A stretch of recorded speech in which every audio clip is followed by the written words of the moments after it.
Okay, so we're going from Stanley's entry into the scene on page 14.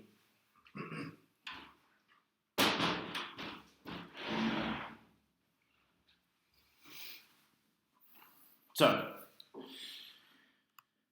Meg obviously is pleased about his arrival. So he's come down at last, has he? He's come down at last for his breakfast, but he doesn't deserve any, does he, Petey? So we've got this kind of odd sense of Petey and Meg, I think, kind of performing the ritual of a sort of functional family, which obviously positions Stanley in this sort of odd situation as the son, the kind of inherited son.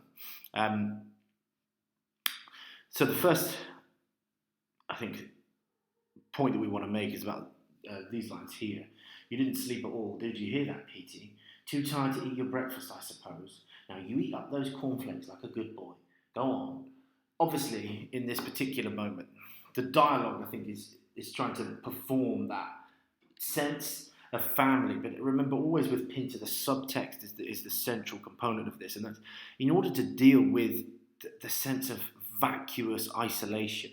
There's a sense of complete emptiness about the emotional connection between Meg and Petey. And that this performance of family ritual in this grotesquely kind of comic way is a way of trying to compensate for that sort of gaping void at the heart of their relationship. Stanley begins to eat.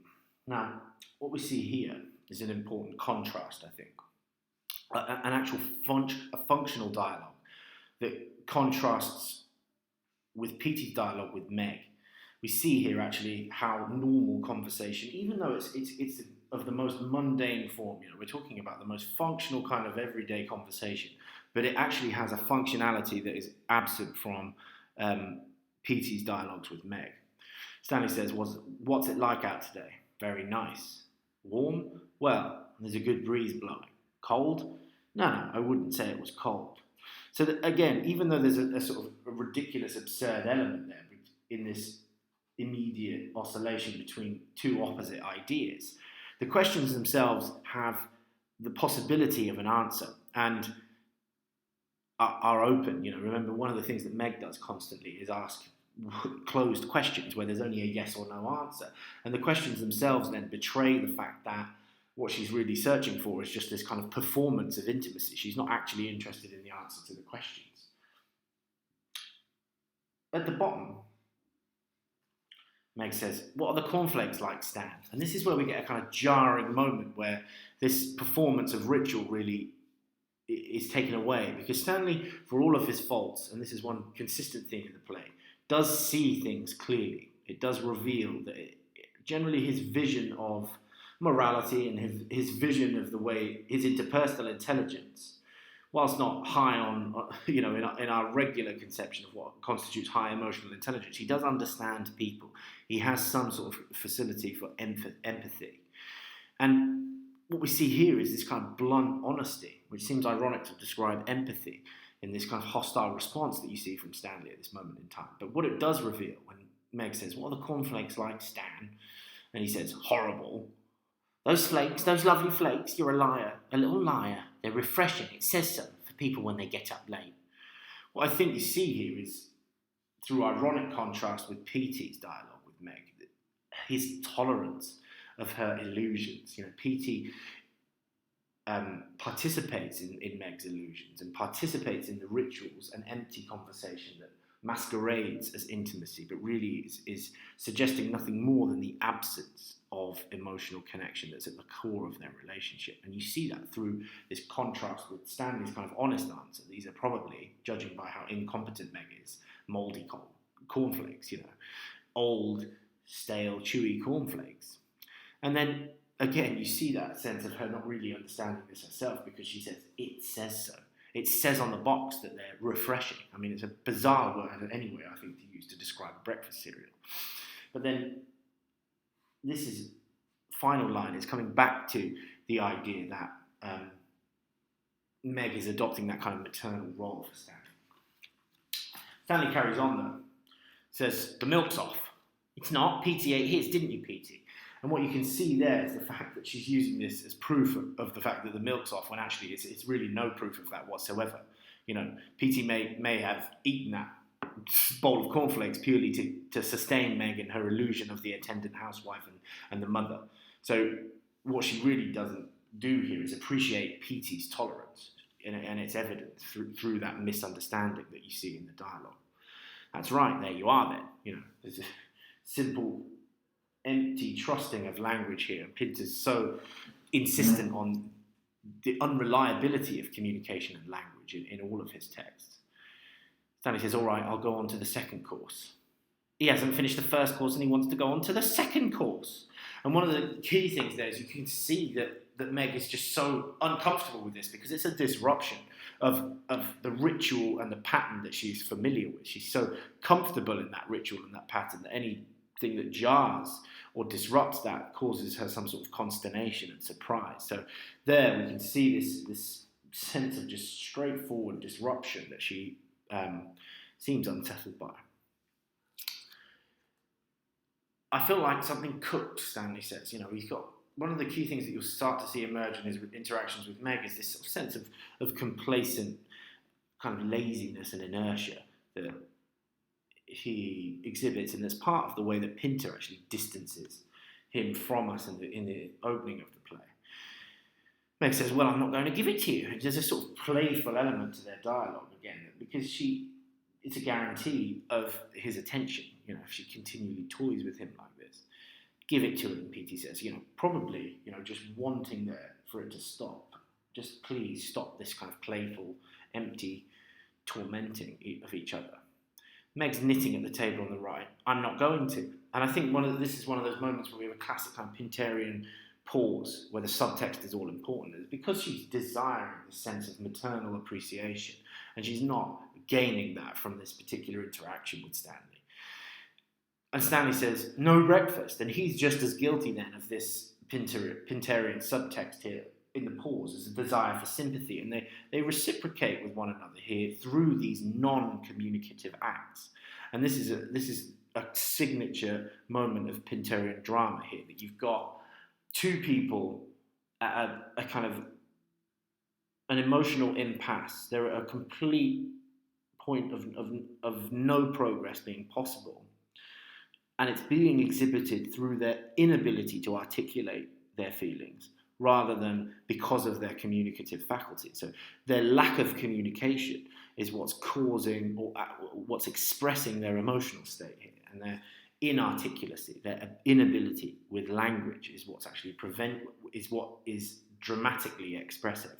And that's a really important idea. And this is probably the most archetypally Pinterian moment in the play so far.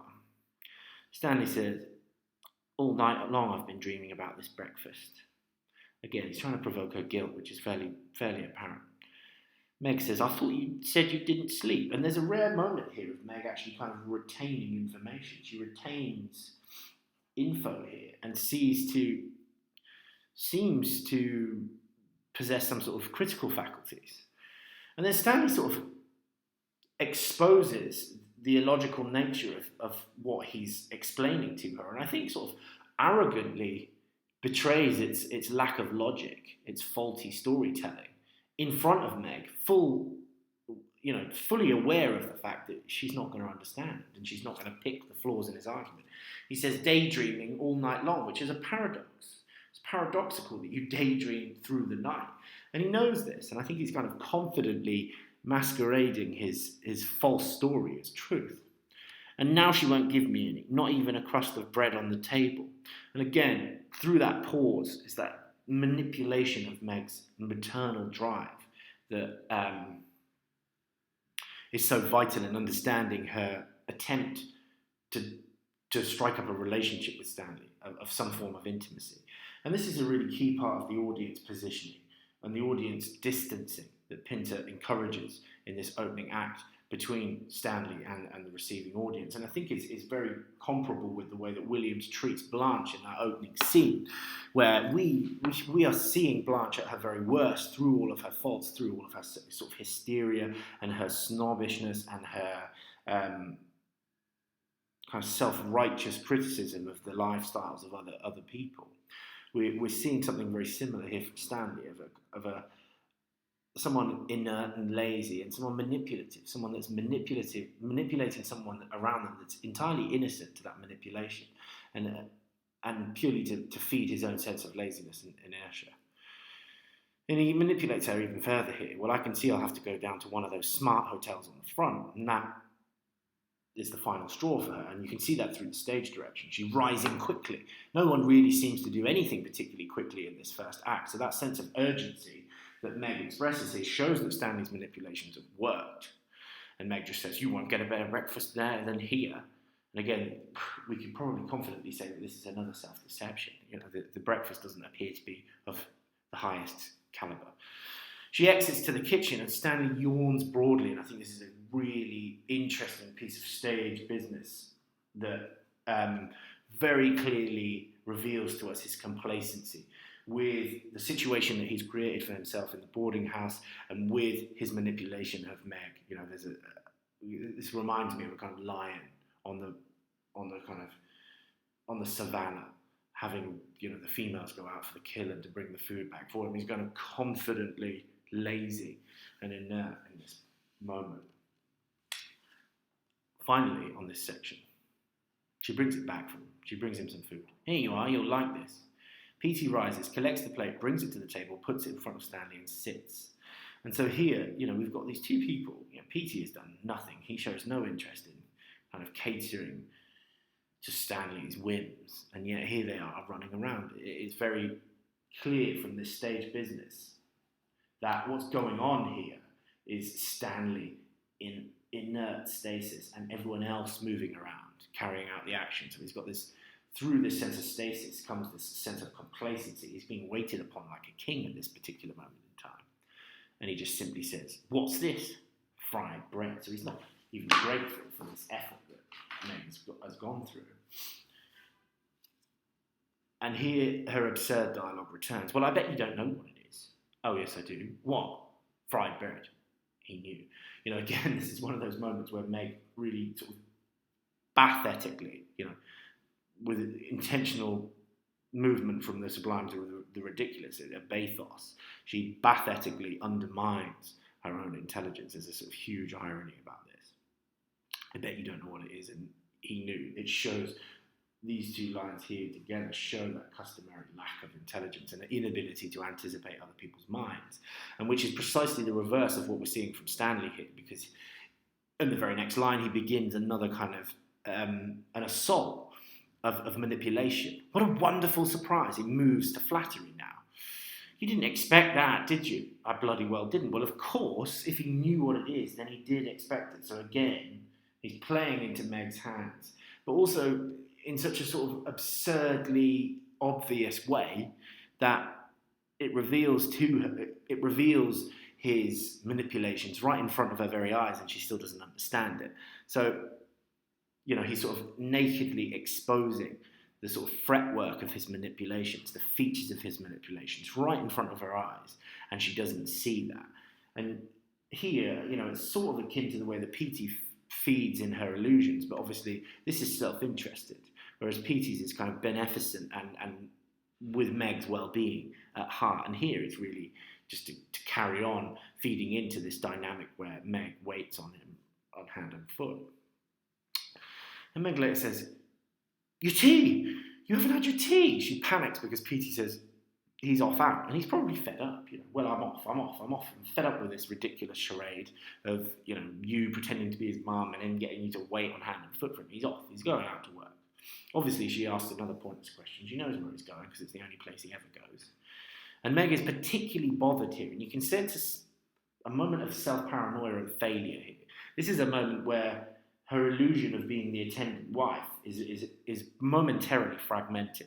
You haven't had your tea. She's really bothered by the fact that he hasn't drank his cup of tea, because it sort of suggests that she hasn't provided it in a timely fashion, or that in some way he's dissatisfied with it. And he just simply says, that's all right, there's no time now.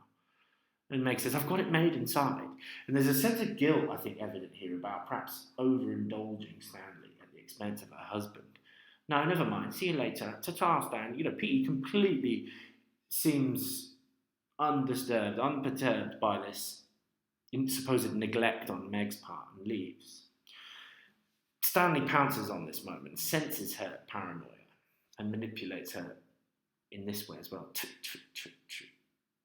Meg defensively. What do you mean? You're a bad wife.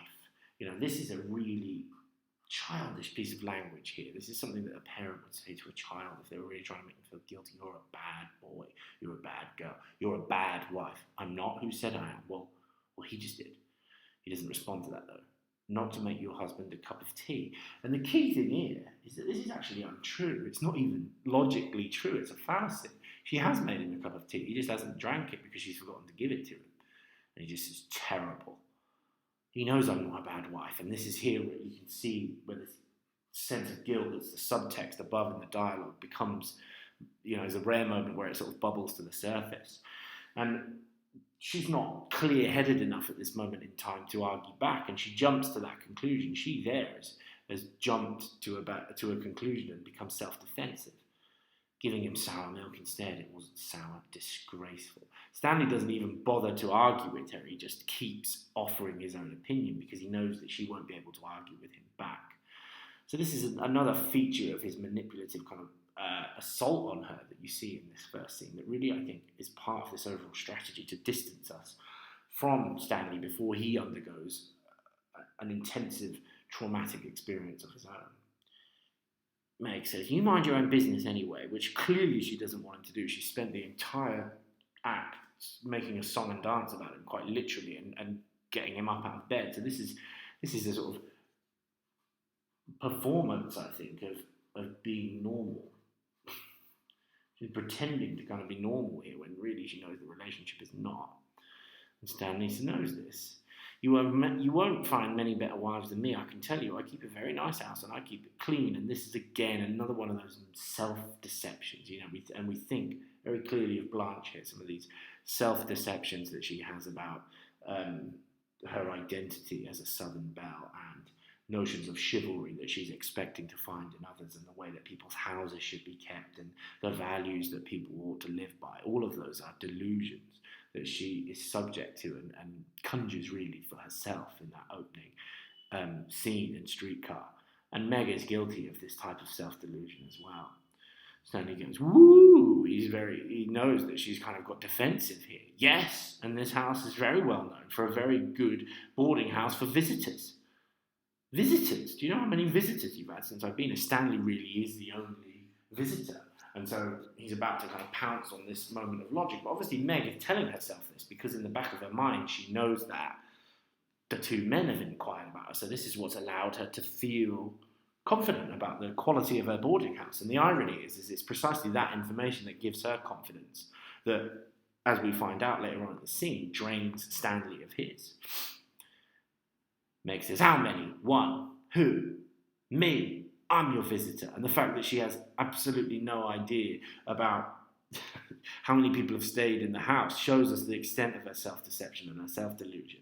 And I think the description of Stanley as a visitor is a kind of ironic one as well, because he quite clearly is, as we've seen through the stage directions in the previous sections of the act, completely at home and treated as if he's their son. So the idea that he's a visitor, I think, completely undermines the concept of what a visitor might be and therefore undermines the quality of the boarding house, that she doesn't even know what one is. You're a liar. This house is on the list. And of course, that's no proof that he's a liar in the slightest. And Stanley says, I bet it is. I know it is. And there's again, the faulty quality of language here. It sounds so confident. There's a mismatch, I think, between its simple tone and its semantics. It's sort of emotional semantics. The tone that it's, I bet it is, I know it is. If you saw those sentences in isolation, they would sound like kind of confident declarations. But really, in this case in the play, they are a sort of a screaming example of uncertainty and of a lack of understanding and a lack of awareness and a lack of intimacy.